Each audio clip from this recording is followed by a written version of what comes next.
నీ ముఖము విచారముగా ఉన్నది ఏమి అని అడిగితే నెహెమ్యా ఇచ్చిన సమాధానం ఏంటంటే, నా దేవుని మందిర ప్రాకారములు కాలిపోయాయి, నా దేవుని మందిరం పాడైపోయింది, నా దేవుని మందిరము పాడైపోతే నేను దుఃఖముఖంగా ఉండకూడదా? ఉండకుండా ఎట్లా ఉంటాను? పరిస్థితులు అన్ని బాగుంటేనే మనం హ్యాపీగా ఉంటాం.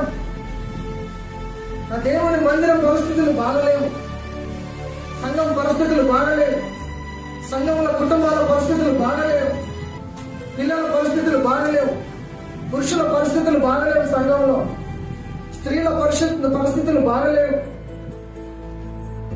అప్పులలో కొరుకుపోయి ఉన్నారు, అనారోగ్యంలో కొరుకుపోయి ఉన్నారు, పిల్లలు పేరెంట్స్ మాట వినకుండా ఉన్నారు, భర్తలు త్రాగుబోతులుగా మారిపోయారు, భార్యలు లోబడలేకపోతున్నారు, ఎన్నో సమస్యలు ఉన్నాయి.